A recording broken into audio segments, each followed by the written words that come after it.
일곱째 인을 떼실 때에 하늘이 반 시간쯤 고요하더니 내가 보매 하나님 앞에 일곱 천사가 서 있어 일곱 나팔을 받았더라.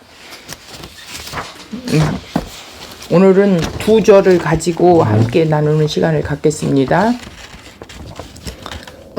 먼저 본문의 이해를 가기 위해서 간략간략 함께 나누는 시간을 갖겠어요. 일곱째 인을 떼실 때에 라는 것은 일곱째 인이 하나하나가 아닌 원으로 이렇게 우리는 표현을 해야 돼요. 원 안에 일곱 인이 다 있다라는 것을 먼저 염두에 두셔야 됩니다. 그리고 이미 십자가에서 완성되었다라고 했지요. 다른 표현으로 이렇게 다시 반복하여서 일곱 인을 다 떼어져 공개된 것이라는 거죠. 이것이 바로 하늘의 비밀이 아들을 통해서 드러났다라는 거예요. 반 시간쯤 고요하더라 그랬어요.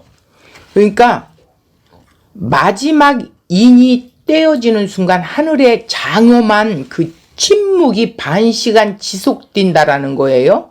이 침묵을 통해서 하나님은 무엇을 하시냐면 자기 백성들에게 인을 치시고 그 백성들을 모으신다라는 거예요.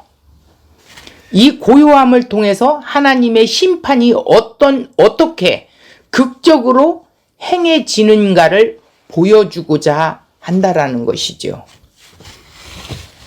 2절을 보면 내가 봄에 하나님 앞에 일곱 천사가 서 있어 일곱 나팔을 받았더라 그랬어요. 그러니까 일곱째 인 속에 일곱 나팔이 함께 함축되어 있다라고 생각을 해야 돼요. 그러면 무엇을 의미하나? 왜 받았는가? 세상을 경고하기 위해서 나팔을 받은 것이라는 거예요. 뭐를 경고해? 심판을 경고하기 위해서라는 거예요. 요한이 보좌 앞에 일곱 천사가 일곱 나팔을 받은 것을 보았어요. 그러나 그들은 나팔을 즉각 불지 않았지요. 일곱 천사가 나팔을 받았는데 그냥 받기만 했지 고요했다라는 거예요. 오히려 조심스럽게 고요함을 깨트리지 않고 다음 사건이 완료되기를 기다렸다라는 거예요. 그러니까 이 나팔의 가장 기본적인 용도는 한마디로 말해서 알림과 소집이다. 민수기 10장 6절에서 7절에 나오고 있어요. 이 민수기에서 보면 절기를 알릴 때, 또 전투 준비를 위하여 군대를 소집할 때라는 거예요. 세 번째는 왕에게 기름 부어 세울 때 나팔을 불게 된다라는 거예요. 그러니까 알림과 소집. 그래서 나팔을 불 때는 세상의 심판의 모습을 더 넓게, 더 깊게, 폭넓게 보여주기 위해서라는 거예요. 즉 십자가로 심판을 경고한 것이죠. 이미 십자가에서 경고한 거예요. 자, 그러면 더 깊이 좀 알아보기 위해서 자, 원고 들어갑시다. 자, 여섯째 인이 열려 드러난 하나님의 심판으로 인해서 6장 17절에 보니까 진노의 큰 날이 이르렀으니 누가 능히 서리요 이렇게 했어요. 그때 그래서 진노의 큰 날이 온다고 할지라도 보좌와 어린 양 앞에 설 수 있는 자가 누구인가를 보여주기 위해서 7장에 보면 막간 사립장 계시로 이렇게 말씀을 우리가 들었지요. 그들은 하나님의 입맞은 자들로서 이 땅에서 비진리와 싸우는 14만 4천으로 소개를 했어요. 그리고 언약의 성취 차원에서는 언약의 성취, 그러니까 완성에서는 셀 수 없는 큰 무리로 환란에서 나와 어린 양의 피에 씻은 흰옷을 입고 손에 종려가지를 들고 보좌 앞 어린 양을 향해 찬양하며 경배하는 하늘 성전 곧 예수 그리스도와 한몸 된 교회로 같은 의미를 다른 용어로서 달리 표현을 한 것이죠. 그렇게. 그래서 그 다음에 일곱째 인이 나오게 된 거예요. 누가 설 수 있다고 했어요? 입맞은 자 14만 4천. 그것은 사람의 숫자가 아니라고 했어요. 그래서 7장에 보면 입맞은 자가 14만 4천이고 셀 수 없는 큰 무리가 이렇게 등장을 하지요. 왜 14만 4천으로 표현을 했습니까? 숫자를 센다는 것은 군대의 개수를 셀 때 그렇게 하는 거예요. 그런 측면에서 이 땅에서 비진리와 싸우는 교회의 모습을 14만 4천으로 이렇게 표현을 했다라는 거예요. 왜 셀 수 없는 큰 무리라고 했을까요? 이것은 창세 전에 하나님이 약속한 것을 아브람을 통해서 언약하신 거예요. 하늘의 별과 같이 땅의 티끌과 바다의 모래와 같이 많으리라 그랬어요. 네 후손들이. 그 언약의 말씀이 성취가 된 것이 셀 수 없는 큰 무리는 어디서 나오는 자입니까? 바로 14만 4천, 셀 수 없는 큰 무리, 환난 가운데서 나온 자라고 이렇게 성경에서 말하고 있지요. 한 번 나왔던 경험이 있는 자가 아니라 현재형으로 매일매일 환난에서 나오는 상태에 있는 자라는 거예요. 이들이 흰옷을 입었다는 상징적인 표현이 어린 양의 피의 옷을 빠른 자, 씻음 받은 자, 어린 양의 십자가의 그 속죄의 은혜를 입은 자, 그 자들이 14만 4천이고 셀 수 없는 큰 무리라고, 환난에서 나온 자들이라고 말한 거예요. 이것이 7장의 전부의 내용이었어요. 이제는 8장에 들어와서 7인을 다시 소개하지요. 마지막 7인을 소개합니다. 1절 보겠어요. 일곱째 인을 떼실 때 하늘이 반 시간쯤 고요하더니 이랬어요.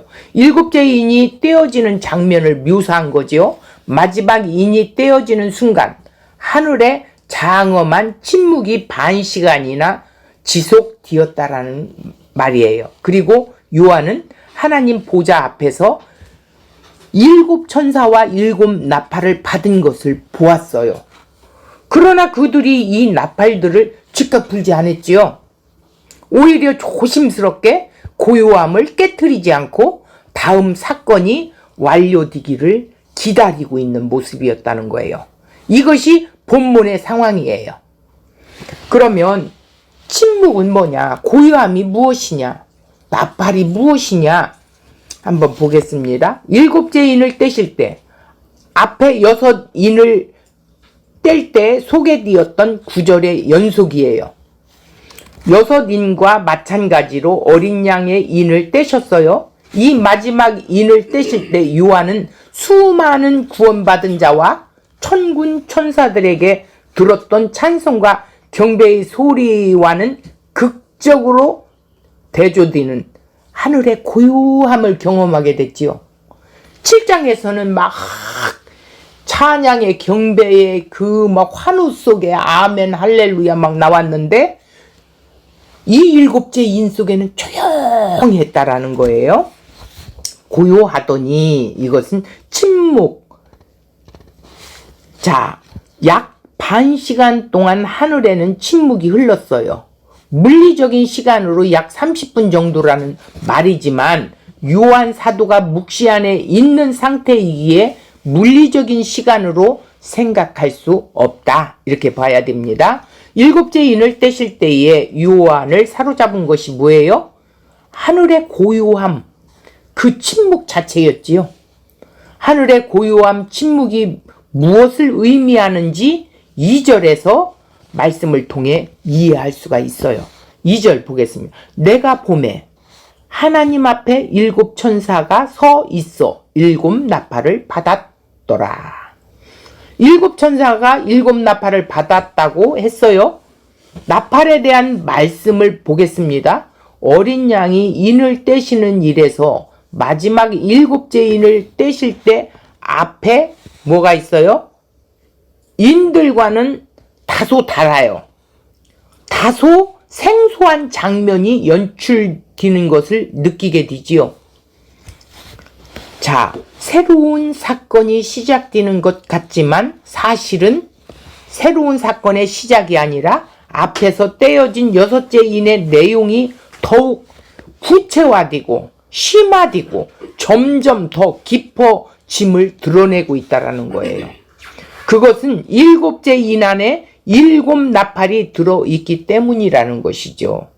하늘에 침묵이 있다고 해서 아무 일이 일어나지 않는다고 생각할 수는 없다라는 거예요. 침묵을 통해 하나님은 자기 백성들에게 인을 치고 그 백성들을 지금 모으고 계신다고 말씀하고 있습니다. 그래서 고요함을 통해서 하나님의 심판이 어떻게 극적으로 행해지는가를 보여주고자 했다라는 거예요. 성전에서 나팔은 어떤 의미로 나타내고 있나요? 왜 7인을 말하면서 나팔을 거론할까요? 보겠습니다. 7인이란 개별적으로 하나하나 각각의 어떤 존재하는 의미로 표현한 것이 아니라고 조금 전에 이야기했죠. 시간과 공간을 생각할 수 없다는 차원에서 원으로 표현한 원 안에 7인이 다 들어있다는 거예요. 첫째 인부터 7째 인까지. 그래서 이 땅에 내려진 심판이 어떤 것인가를 7인으로 설명을 하고 있다라는 거예요. 여기 7인 안에 무엇이 나옵니까? 7 나팔이 나오지요. 7 나팔 안에는 7 대접이 또 나오게 돼 있어요. 각각의 어떤 사건으로 시대적으로 시간적으로 이렇게 고여진 것이 아니라는 것을 의미하고 있어요. 절대 시간적인 것이 아니라는 거예요. 7인, 7 나팔, 7 대접은 시대적으로 구분해서 계시록을 이해할 수가 없다. 이렇게 봐야 돼요. 왜요? 계시록은 묵시이기 때문에 시간 개념으로 나누어서 순서대로 이것저것 첫 번째 인 떼고 뭐 두 번째 인이 떼어지는 이런 식 개념이 아니라는 것을 누누이 이야기하고 있습니다. 시간적으로나 시대적으로 다른 공간에 일어나는 어떤 그런 의미로 말하고 있는 것이 아니라는 것이죠. 그러기에 한마디로 이 전체를 십자가 사건으로 보아야 한다라는 거예요. 십자가에서 이미 심판을 보여줬잖아요. 십자가로 말미암아 다 공개된 것입니다. 그 안에서 7 나팔에 대한 심판이 공개되고 그 안에서 7 대접에 대한 심판이 공개되는 것입니다. 앞으로 어떤 사건이 어떤 심판이 올 것이냐 하는 측면에서 계시록을 기록하고 있는 것이 아니다. 이렇게 봅니다. 십자가 사건의 의미는 완성인 것을 다른 표현으로 지금 설명하고 다시 반복하고 있는 것이지요. 7인은 다 떼어져 공개된 거예요. 십자가로 이미 공개된 거예요. 아들을 통해서 하늘의 비밀은 다 나타났기 때문인 것이죠. 히브리서 1장 1절 마지막에 아들로 말씀하셨다라는 의미가 세상 끝의 시간이 이제 끝났기 때문에 하나님께서 아들로 말씀한 것이 아니라 예수 그리스도로 말씀하셨기 때문에 이제 끝이라는 말이에요. 더 이상 보여줄 게, 더 이상 가르쳐 줄 것이 없기 때문에 이제 마지막으로 다 비밀이 드러났다라는 말입니다. 그래서 계시록을 미래에 일어날 일로 푼다면 그것은 이단이라고 생각할 수밖에 없어요. 겁주면서 앞으로 이런 일이 일어날 거라고 말하는데 그거는 아니지요. 이미 십자가에 다 공개되었습니다. 자, 나팔에 대해서 다시 한번 보겠습니다. 나팔의 가장 기본적인 용도는 한마디로 알림과 소집이라고 했지요. 민수기 10장 6절에서 7절에 나오고 있습니다. 자, 첫 번째로는 절기를 알린다고 했어요. 두 번째는 전투 준비를 위해 군대를 소집할 때 고린도전서 14장 8절에 나오고 있어요. 자, 세 번째는 왕에게 기름을 부어 세울 때 왕상 1장 34절에 말하고 있습니다. 유대력으로 7월 1일은 나팔절이라고 하여 하나님의 언약을 기억하는 날로 나팔을 불었다고 말합니다. 이스라엘이 애굽에서 나올 때 첫째 달이라고 했어요. 7월은 1년의 반을 지나가고 두 번째 반이 시작될 때예요. 하나님께서 절기를 주신 것은 6월절을 기준으로 계속해서 주신 것인데, 그런 측면에서 보면 달은 첫째 달, 월삭이라고 하고 매월 첫 달로 주신 그 6월절을 기억하라는 의미로 그렇게 했다는 것이죠. 나팔절도 그런 점에서 절반기가 지나고 후반기 첫 달, 그러니까 반년이 지나고 첫 달이 7월이지요. 그 첫 달, 그것을 6월절을 기억하라는 의미라는 거예요. 어린 양의 피로 너희들이 구원받았다라는 것을 기억하라. 6월절을 기억하라는 것은 하나님의 언약을 기억하라는 뜻입니다. 그 하나님의 언약은 무엇에 담겨 있는가? 어린 양의 희생, 죽음 안에 피로 상징되는 그 희생 안에 있다는 뜻입니다.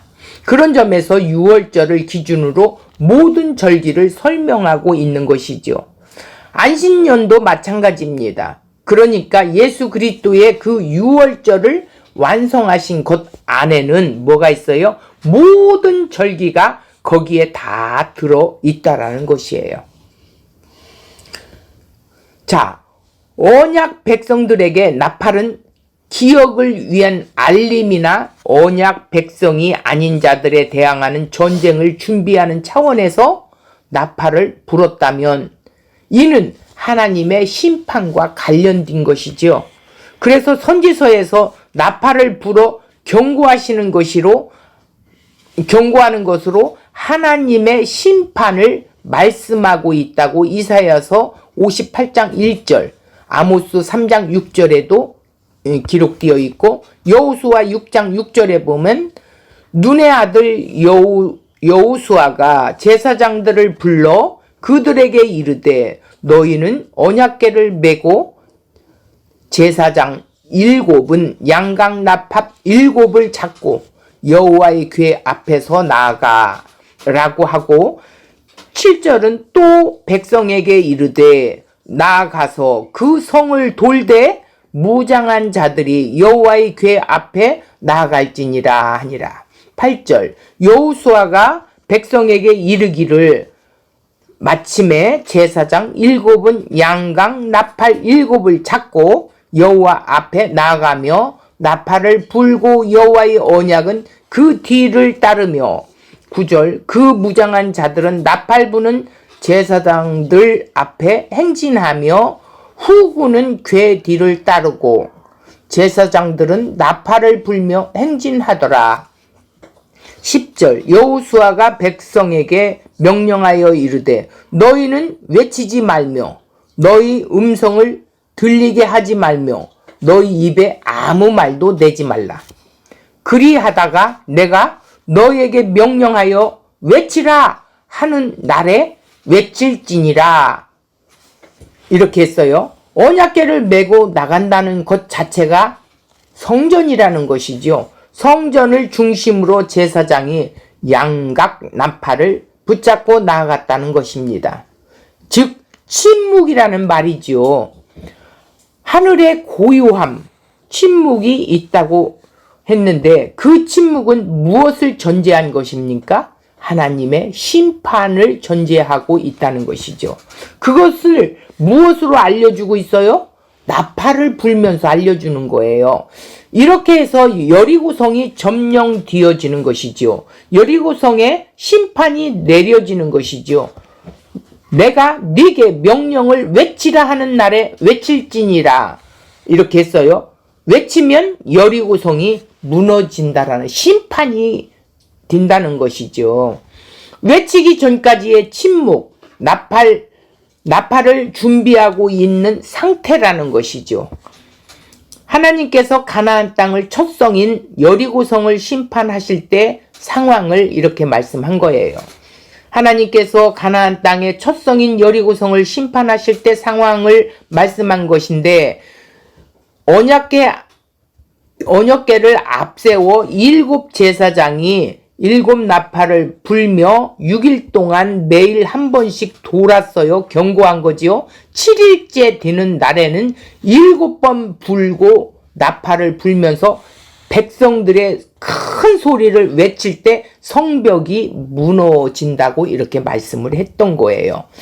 그런데 행진할 때 10절에 외치지 말며 너희 음성을 들리게 하지 말며 너희 입에서 아무 말도 내지 말라 이렇게 했어요. 즉 큰 소리로 외치기 전까지 고요함을 유지하라는 거예요. 하나님께서 언약대로 심판하심을 나타내는 상징적인 표현이죠. 언약궤, 처음 것, 7 제사장, 7 나팔, 7번 이런 모든 것이 있습니다. 이렇게 하면 고요함이 심판을 극적으로 드러낸다라는 거예요. 이렇게 함으로 이스라엘이 여리고성을 무너뜨린 것이 아니라 누가 무너뜨려요? 하나님께서 하셨다는 것을 명확하게 드러내기 위해서 이렇게 하신 거라는 거예요. 하나님의 심판도 마찬가지죠. 홍해를 건널 때 모세가 이렇게 선언합니다. 출애굽기 14장 13절. 모세가 백성들에게 이르되 너희는 두려워하지 말고 가만히 서서 여호와께서 오늘 너희를 위하여 행하시는 구원을 보라. 너희가 오늘 본 애굽 사람을 영원히 다시 보지 아니하리라. 여호와께서 너희를 위하여 싸우시리니 너희는 가만히 있을지니라. 가만히 서서라는 건 하라시, 침묵하다, 떠들지 말라, 행동을 아무것도 하지 말라가 아니라 침묵하라는 뜻이에요. 이렇게 볼 때 죄인들의 고요함, 침묵이란 하나님의 일하심을 드러내는 것이 되는 것이지요. 하늘의 침묵은 곧 하나님의 일하심을 극적으로 드러내는 것이 된다라는 거예요. 이 고요함 속에 하나님이 그 정막 속에서 일을 하신다라는 거예요. 출애굽기에 보면 하나님께서 이스라엘 언약을 맺으실 때 상황을 이렇게 전하고 있어요. 출애굽기 19장 16절. 첫째 날 아침에 우레와 번개와 빽빽한 구름이 산 위에 있고 나팔 소리가 매우 크게 들리니 진중에 있는 모든 백성이 다 떨더라. 17절. 모세가 하나님을 맞으려고 백성을 거느리고 진에서 나오매 그들이 산 기슭기에 서 있는데 18절. 시내산에 연기가 자욱하니 여호와께서 불 가운데서 거기 강림하심이라. 그 연기가 웅기가마 연기같이 떠오르고 온 산이 크게 진동하며 19절. 나팔 소리가 점점 거칠 때에 모세가 말한즉 하나님이 음성으로 대답하시더라. 구약 성경에 있는 말씀들이 단순히 그냥 주어진 것이 아니에요. 사소하게 아무 의미 없이 언급하는 것이 하나도 없어요. 19절. 나팔 소리가 점점 커질 때에 하나님의 나타나심, 강림, 그 강림이 있으면 죄인은 죽어요. 죄인들은 하나님이 나타나면 죽게 되어 있습니다. 그것이 즉 심판이죠. 그러면 하나님과 같이 된 자, 그런 자들은 거기에서 생명을 얻는 것이죠. 그런 점에 나팔을 이야기하고 있는 것이죠.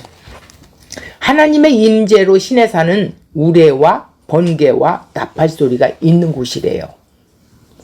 더 이상 시내산 앞에 나오지 못하도록 이스라엘 중에 나팔 소리가 나서 수덥 막는 거죠.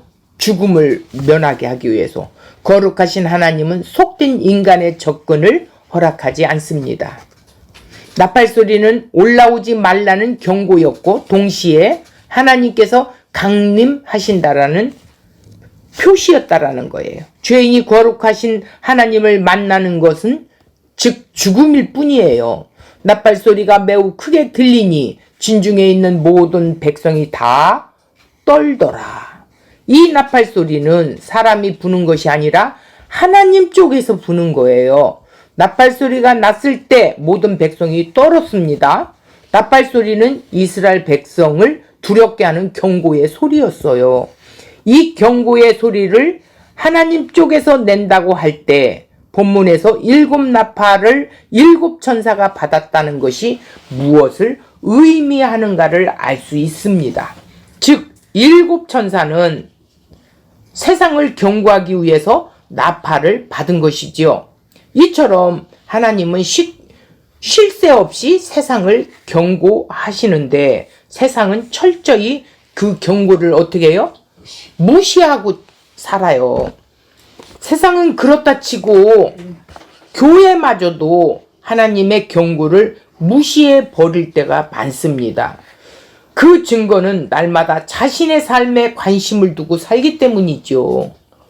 교회를 다니고 신앙생활을 한다고 해도 여전히 세상의 것에 묶여서 끌려다니는 것이 바로 자신의 삶에 관심을 두고 사는 거예요.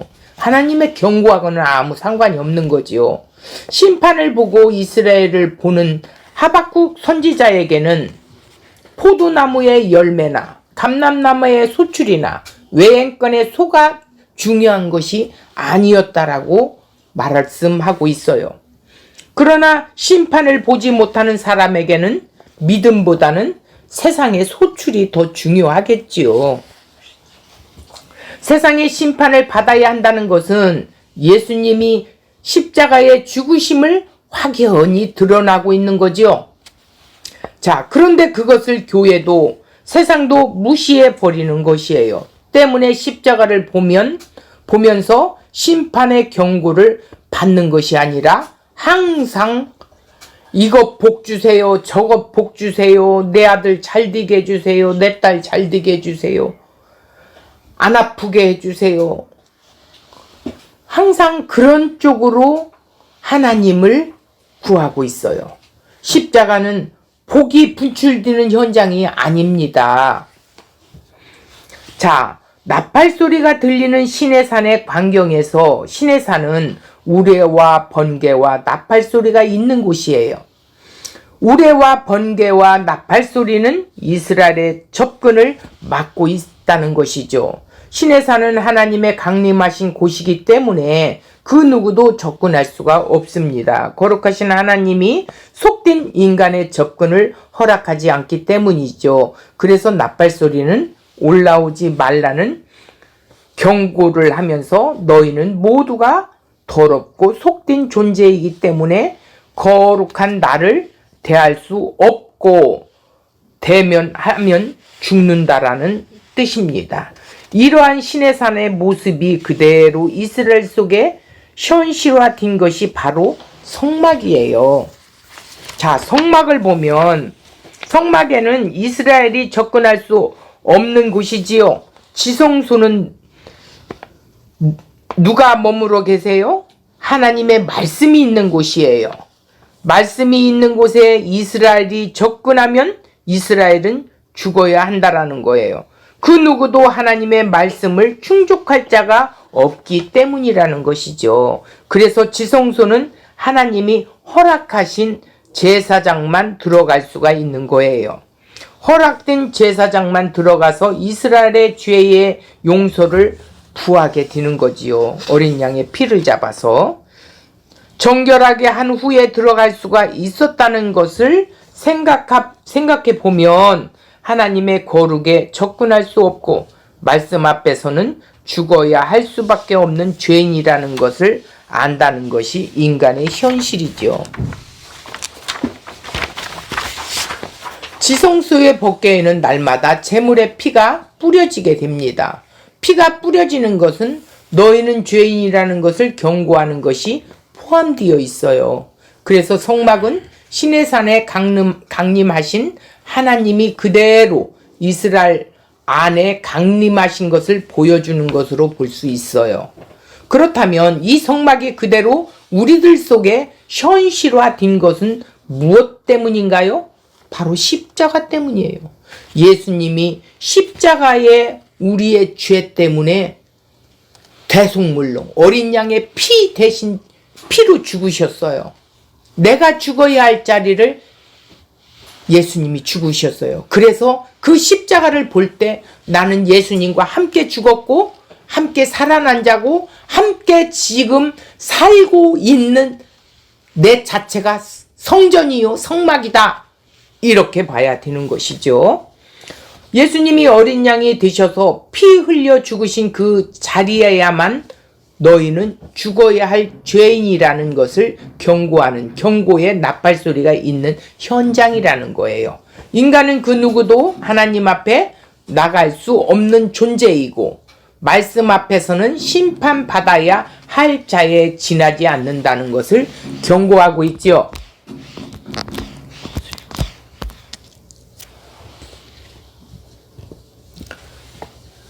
자, 이 경고하는 나팔소리가 십자가에 있어요. 그런데 누구도 이 십자가 앞에 경고의 나팔소리를 듣지 못하고 있어요. 단지 믿으면 천당 가는 것만 생각해요. 예수 덕분에 복 받는 것만 생각하고 나올 뿐이죠. 만약 십자가 앞에서 경고의 나팔소리를 듣는 자라면 두려워 떨 것입니다. 그리고 심판에서 살 수 있는 것은 친히 말씀의 완성자로 오신 예수님을 믿는 것밖에 없음을 가슴 깊이 느끼게 될 것입니다. 그런데 오늘날 교회를 보면 십자가의 의미를 모르기 때문에 십자가에서 경고의 나팔소리를 듣지 못하기 때문에 말씀을 순종하자는 말을 아무렇지 않게 생각들을 하고 있어요. 자신들의 능력으로 말씀을 충족시키겠다는 것이겠지요. 신의 산을 모르는 자들입니다. 그런 자는 경고의 나팔소리를 전혀 듣지 못하는 자들인 것이죠. 말씀을 충족시키신 분은 오직 예수님 한 분이십니다. 예수님만이 말씀에 하나님께 순종하신 거예요. 따라서 우리는 말씀을 완성하신 예수님을 믿으면 되는 것인데, 그 믿음은 내가 믿는다고 해서 믿는 게 아니라 예수님의 믿음을 내게 믿어지게 선물로 주셔야 예수님의 그 믿음으로 믿어지게 되는 것이죠. 우리 쪽에서 말씀을 충족시켜야 할 것은 하나도 없어요. 말씀에 순종한다는 것은 말씀으로 세상에 오신 예수를 믿는 일이에요. 매일매일 예수님과 함께 사는 것이 믿는 일이에요. 함께 살지도 않고 예수님을 믿는다고 거론하는 사람들이 얼마나 많습니까? 이렇게 계시록은 구약을 그대로 보여주고 있는 것이에요. 십자가에서 죽으신 예수님은 우리에게 요구하시는 것은 너와 함께 죽은 자라는 것입니다. 그래서 십자가는 우리에게 경고의 나팔로 다가오는 것이지요. 십자가는 우리에게 주님과 함께 죽을 마음이 있는가 묻고 있어요. 주님과 함께 죽고자 하는 마음도 없이 주님을 찾는다는 것은 결국 주님의 능력을 이용하고자 하는 욕심에 지나지 않는다는 것을 알아야 한다는 것이죠. 십자가를 천국 가는 발판은 절대 아닙니다. 십자가에는 세상에서 살고자 하는 자들을 향한 경고의 나팔 소리일 뿐이죠. 그 소리를 듣고 사는 신자가 되어야 한다는 것입니다. 십자가가 우리에게 외치는 것은 너희는 죄인이라는 것입니다. 십자가 앞에서 경고의 소리를 듣는 자는 하나님의 약속이 생각날 것입니다. 의인은 믿음으로 살리라. 누구든지 주를 믿으면 멸망치 않고 영생을 얻을 것이라는 약속이 생각날 것입니다.